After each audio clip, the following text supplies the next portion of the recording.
नमस्कार दोस्तों, स्वागत है आपका फिर से टॉप 20 क्लास में।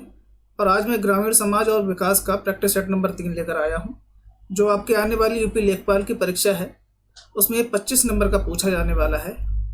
तो ज़्यादा टाइम वेस्ट ना करते हुए सीधा अपने क्वेश्चन पे चलते हैं। भारत में योजना आयोग का गठन किस वर्ष किया गया था? तो इसका राइट ऑप्शन है ऑप्शन बी 1950। आइए थोड़ा योजना आयोग के बारे में जान लेते हैं। इसकी स्थापना 15 मार्च 1950 को की गई थी, जैसा मैं ऊपर बता चुका हूं, 15 मार्च 1950। और इसका अध्यक्ष हमारा प्रधानमंत्री होता है। 13 अगस्त 2014 को योजना आयोग को ख़त्म कर दिया गया था। अगर पूछ ले कि योजना आयोग को कब ख़त्म किया गया, तो 13 अगस्त 2014 को। इसकी जगह नीति आयोग का गठन हुआ है और इसका मुख्य कार्य जो होता है वो पंचवर्षीय योजनाएं बनाना है। इसको भारत का थिंक टैंक भी कहते हैं। ये गाँव के बारे में योजनाएं बनाता है, कितना हमारे पास संसाधन है, कहाँ खर्च करना है, कितने गांव को क्या देना है, कौन सी योजना गांव के लिए शुरू की जाए जिससे उनके जीवन में थोड़ा सा सुधार हो। तो ये सारे काम अब नीति आयोग के अंतर्गत आते हैं। इसका मुख्यालय दिल्ली में है। नेक्स्ट क्वेश्चन, संपूर्ण ग्रामीण रोजगार योजना SGRY को NREGA national rural employment guarantee programme में कब मिलाया गया था? 2 फरवरी 2006, 2 फरवरी 2004, 2 फरवरी 2005, 2 फरवरी 2003। तो इसका राइट ऑप्शन है 2 फरवरी 2006। राष्ट्रीय ग्रामीण रोजगार गारंटी योजना मजदूर को कितने दिन के रोजगार की गारंटी देती है? 150 दिन, 100 दिन, 110 दिन, 90 दिन। ये वर्तमान के बारे में पूछ रहा है। तो जब ये शुरुआत हुई तो 100 दिन था, लेकिन अब 150 दिन की रोजगार की गारंटी देती है। नेक्स्ट क्वेश्चन, थर्स्टन एवं लिंकर्ट ने किसके मापन हेतु पैमानों का निर्माण किया? यह समाजशास्त्र से जुड़ा प्रश्न है। समाजशास्त्र भी हमारे सिलेबस में है। पहला ऑप्शन है बुद्धिलब्धि, मनोवृत्ति, व्यक्तिगत मापन या अभिक्षमता। तो इसका राइट ऑप्शन है ऑप्शन बी, मनोवृत्ति। ग्रामीण क्षेत्रों में धर्म संबंधी कार्य कौन करता है? वैश्य, पुरोहित, शिक्षक, ये सभी। राइट ऑप्शन है पुरोहित। नेक्स्ट क्वेश्चन, ग्रामीण पारिवारिक विघटन का कारण है अशिक्षा, खेतों का आकार घटना, एकता में कमी अर्थात गृह क्लेश, उपयुक्त में सभी। तो ग्रामीण पारिवारिक विघटन का अर्थ है कि जैसे दो परिवार हैं, ए और बी, ये अभी तक साथ थे। तो जब ये साथ थे तो इनकी जमीन भी साथ थी। अब ये अलग हुए तो इनकी जमीन भी अलग हुई। तो ये क्या है? इसी को पारिवारिक विघटन कहते हैं, मतलब छोटे छोटे टुकड़ों में टूटते जाना। तो इसके कारण के बारे में पूछ रहा है। अशिक्षा, खेतों का आकार घटना, एकता में कमी अर्थात गृह क्लेश। तो अशिक्षा, हाँ, अशिक्षा भी एक बहुत बड़ा कारण है परिवार के टूटने का। खेतों के आकार का घटना, जब परिवार टूट गए यानी परिवार अलग हो गए, पहले संयुक्त परिवार थे अब अलग परिवार हैं, तो उनके जो खेतों का आकार था, कभी 4 बीघा था अब वो 2 बीघा ही है, 2 बीघा, तो उसके खेतों का आकार भी घटता है। तो ये ग्रामीण पारिवारिक विघटन का कारण है। एकता में कमी, अब जब ये 2 लोग अलग हो गए तो आपने देखा होगा गांव में कभी भी समझदारी से अलग अलग 2 परिवार नहीं होते, हमेशा उनके बीच पहले झगड़ा होता है किसी चीज़ को लेकर, तभी वो अलग अलग होते हैं। और जब वो अलग अलग होते हैं तो उस झगड़े के कारण उन दोनों के मन में द्वेष भी उत्पन्न होता है। तो जब द्वेष उत्पन्न होता है तो उनकी एकता में कमी आती है। तो इसका राइट ऑप्शन है ऑप्शन डी, उपयुक्त सभी। नेक्स्ट क्वेश्चन, हिंदू मुस्लिम एकता का प्रतीक सुलह कुल उत्सव उत्तर प्रदेश में आयोजित किया जाता है। कहाँ किया जाता है? मेरठ में, अलीगढ़ में, लखनऊ में, आगरा में। तो इसका राइट ऑप्शन है ऑप्शन डी, आगरा में। उत्तर प्रदेश का प्राचीनतम जीवांत शहर नगर कौन सा है? अयोध्या, वाराणसी, इलाहाबाद, कन्नौज। तो इसका राइट ऑप्शन है वाराणसी, इसे बनारस भी कहा जाता है। नेक्स्ट क्वेश्चन, ग्रामीण स्त्रीकरण का मुख्य आधार क्या है? सामाजिक आधार, आर्थिक एवं व्यावसायिक आधार, संपत्ति का आधार, ये सभी। ग्रामीण स्त्रीकरण, स्त्रीकरण को कहते हैं स्तर। स्तर, स्तर का मतलब ऐसे ये, तो ऐसे कोई पिरामिड, सबसे ऊपर, उससे नीचे, सबसे नीचे, उससे भी नीचे। तो ग्रामीण स्त्रीकरण का मुख्य आधार क्या है? सामाजिक आधार, आर्थिक एवं व्यावसायिक आधार, संपत्ति का आधार, ये सभी। तो जैसे गांव है, गांव में सबसे, इसे कह सकते हैं हम जमींदार, जमींदार कह लें, या फिर जिसके पास सबसे ज़्यादा खेती है। उसके बाद आ जाते हैं हम जिसके पास कम खेती है पर कोई नौकरी है।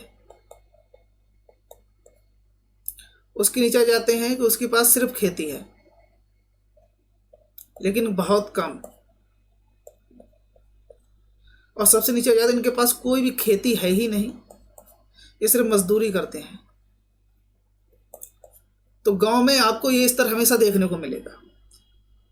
तो हमसे पूछ रहा है मुख्य आधार, तो ये सभी मुख्य आधार हैं। किसी के पास जमीन ज़्यादा है,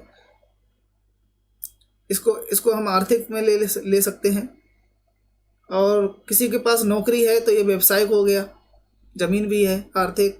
सामाजिक, ये सबसे नीचे मजदूरी करते हैं तो ये सब निचले तबके के लोग हैं, तो ये सामाजिक आधार भी है। समाज के तौर पे हमने उनको बांट रखा है, या सामाजिक तौर पे हम उन्हें नीचा समझते हैं। संपत्ति का आधार, संपत्ति इन सब में कॉमन है ही है, तो इसका राइट ऑप्शन होगा ऑप्शन डी, ये सभी। नेक्स्ट क्वेश्चन, गांव में मृत पशुओं द्वारा प्रदूषण होता है, अतः इसकी रोकथाम हेतु क्या करना चाहिए? चमड़ा उतारकर मृत पशु को गड्ढे में दबाना, चमड़ा उतारकर पशु को गांव से काफी दूर निश्चित स्थान पर डालना, प्राकृतिक सफाई कर्मी गिद्ध, चील, कौवे, गीदड़ के द्वारा स्वतः ही, या उपयुक्त में सभी।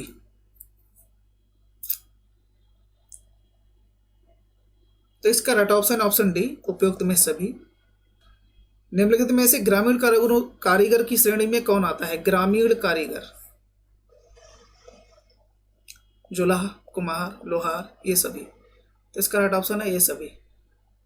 उत्तर प्रदेश के किस जिले में सबसे कम वर्षा होती है? सबसे कम पूछ रहा है।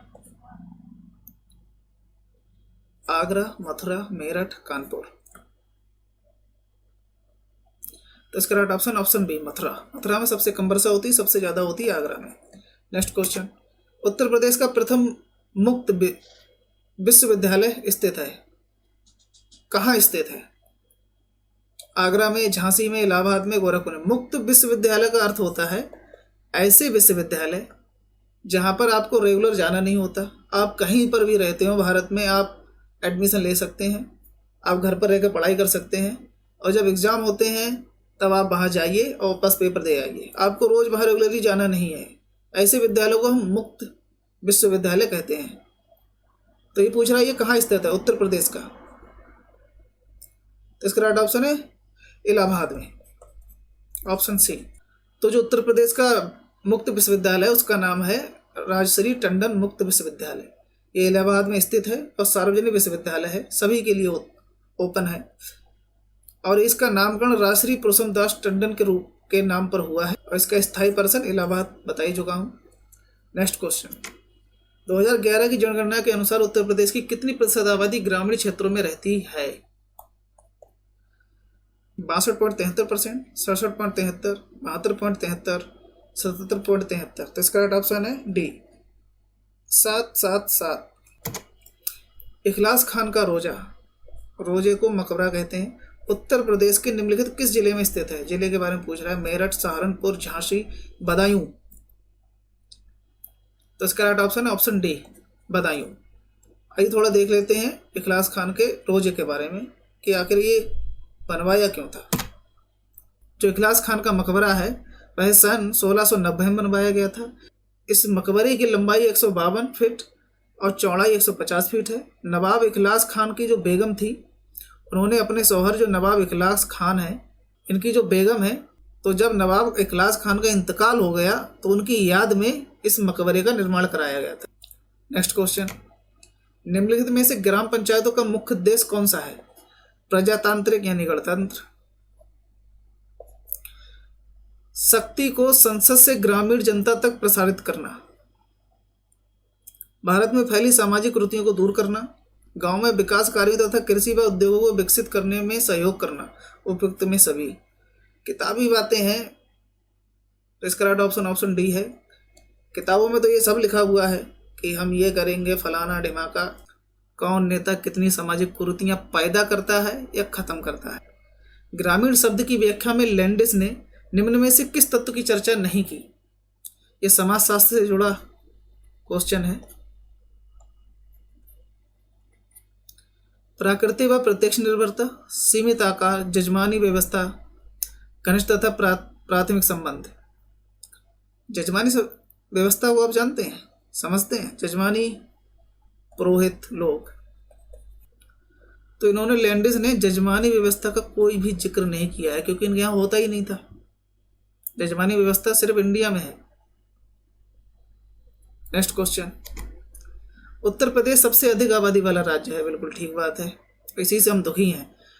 और जनगणना 2011 तक दी गई संख्या के अनुसार इसकी आबादी का घनत्व प्रति वर्ग किलोमीटर कितना है? 1 वर्ग किलोमीटर में कितने लोग रहते हैं के बारे में पूछ रहा है।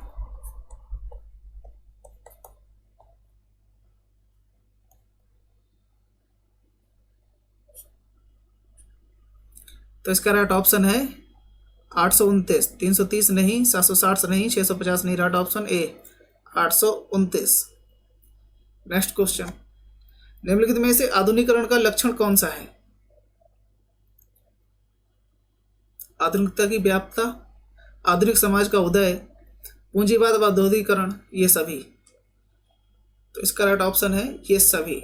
नेक्स्ट क्वेश्चन, ग्रामीण समाज में संबंधित निम्नलिखित कथनों में से सही को चिन्हित कीजिए। शिक्षा का स्तर विस्तृत होता है, एक सामाजिक कार्य वर्ग दूसरे सामाजिक कार्य वर्ग से निरंतर बदलाव होता है, एक स्थान से दूसरे स्थान को निरंतर स्थानांतरण होता है, एक सामाजिक समूह या वर्ग से निरंतर बदलाव नहीं होता है।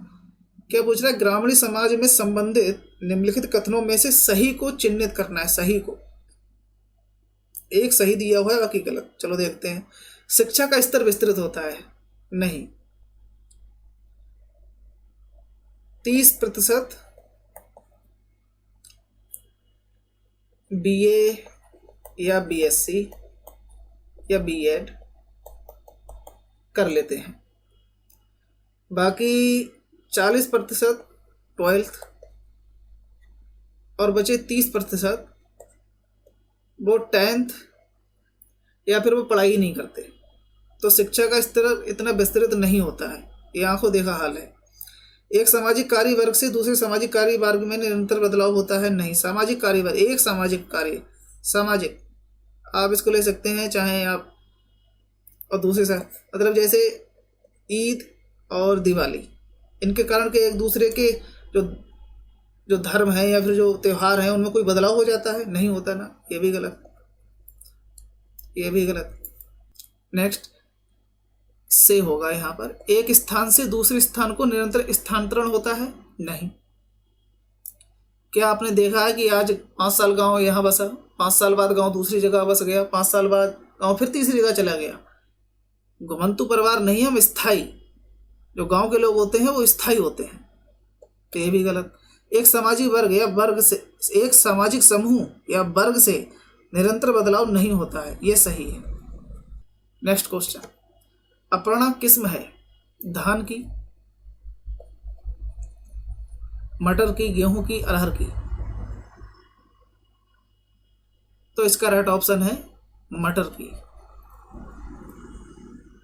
नेक्स्ट क्वेश्चन, कृषि व्यवसाय में आधुनिकता का प्रतीक है? हरित क्रांति, गेहूं की खेती, सिंचाई के साधन, ये सभी। कृषि व्यवसाय के बारे में पूछ रहा है, आप सोच रहे होंगे सभी। तो जो हरित क्रांति है वो अपने आप में बहुत व्यापक है, उसके अंदर गेहूं की खेती भी है, सिंचाई के साधन भी हैं, सब कुछ है। ये क्वेश्चन आ जाए और बिल्कुल हूबहू यही ऑप्शन दिए हुए हैं तो आप हरित क्रांति ही लगा के आना। तो इसका राइट ऑप्शन है हरित क्रांति। तो आज की क्लास बस यहीं तक थी और उम्मीद करता हूँ आपको ये पसंद आया होगा।